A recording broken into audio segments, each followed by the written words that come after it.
What's up, guys? It is Preach, as always, coming at you with another Black Ops 7 video today. And in this one, we are going to be discussing all of the reasons why I think, even though Black Ops 7 is not a perfect game, it is the best multiplayer experience that we have had since 2018.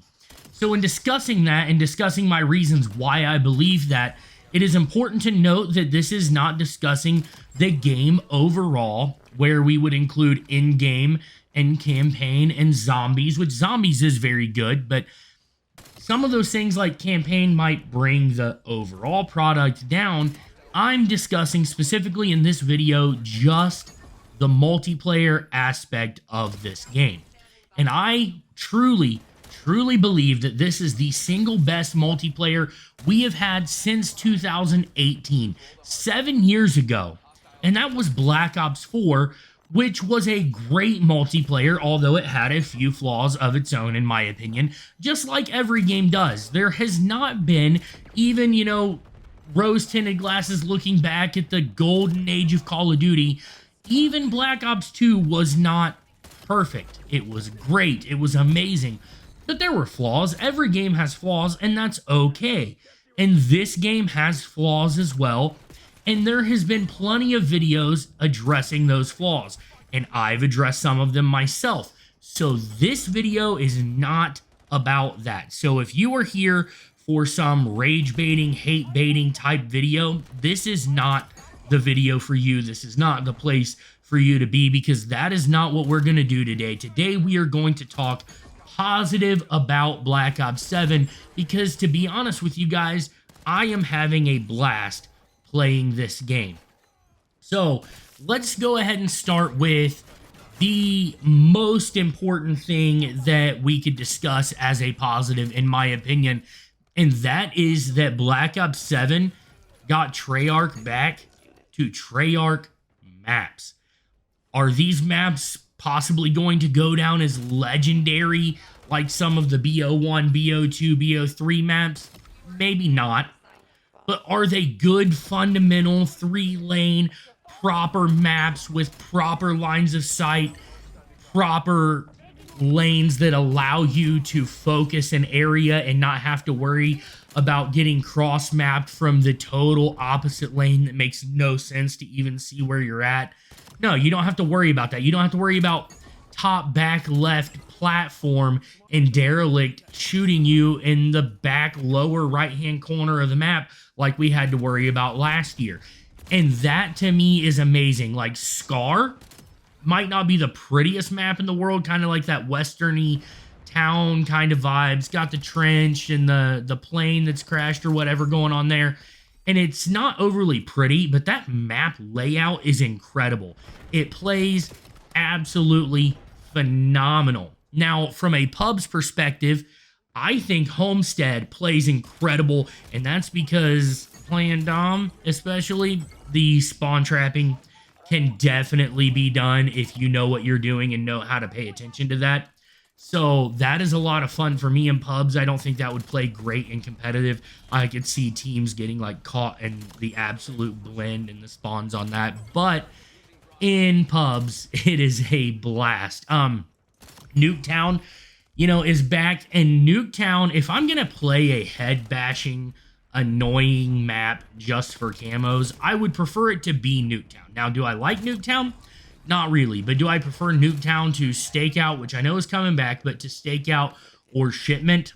Absolutely, because at least there can be some strategy. There are somewhat separate lanes, things going on. Like, it's a playable map. B is playable. You can actually defend it and go for it. To where, as in Shipment, it's chaos, and the only real strat to Shipment is like head glitching one of the back corner areas with an LMG or something. Like, Shipment is annoying chaos. Stakeout, annoying chaos. Nuketown, somewhat decent. Now, if you had to make me pick my perfect, like, super small map, it would be Shoot House without question, but that's in an Infinity Ward map. That's not going to be coming into this game.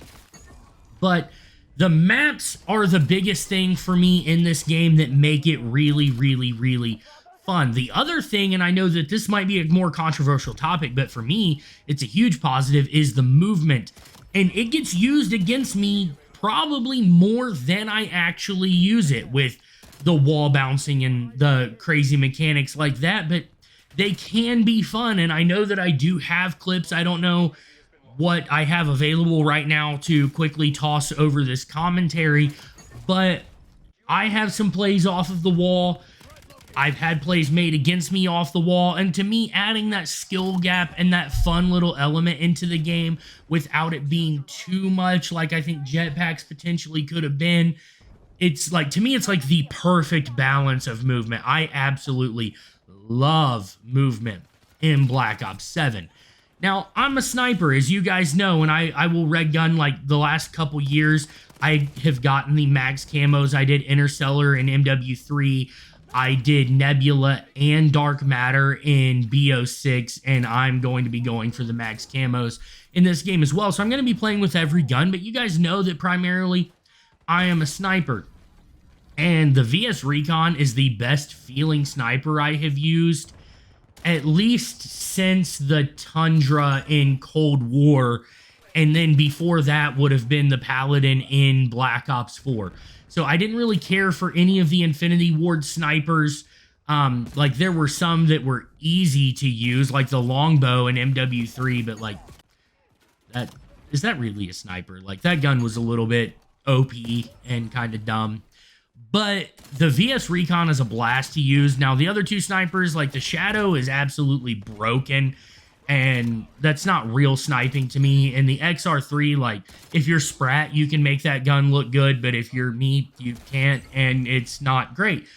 But the VS Recon is incredible, and it is a blast to use, and I'm curious about this new Hawker that's coming in Season 1. It's a next bolt action that we're getting, and I think we have a good set of sniper rifles that should be coming into this game that make it a lot of fun. And as long as that content stays up with those snipers, they keep giving us new ones, I think sniping is going to be in a really good place this year, and I am excited about that. Okay, and then I don't know, and I've said this before, what the exact situation is with matchmaking, but I do know that it at least feels looser than Black Ops 6 last year, and that's a huge W in my book. So I want to sum all this up because I don't want this to be a long video, but maps, guns, maps, guns, and matchmaking being a little bit better, and then the intense amount of content that has been promised, I think all add up to make this the best multiplayer experience that we have had in years. And I really hope people begin to see that and stop raging and hating on this game and stop being like, oh, BO7 is terrible because the campaign is bad. Like, honestly, how many people actually buy COD for the campaign? I know people do, but that's not the majority of the fan base of the game, okay? And this multiplayer is excellent. So hopefully you guys agree with this. If not, though, hey, you are open to have your own opinions. Let me know in that comment section below. Make sure you smash the thumbs up button, subscribe if you're new here, and turn those bell notifications on if you want to know every time I post a new video. And I'll catch you guys in the next one. Reach out.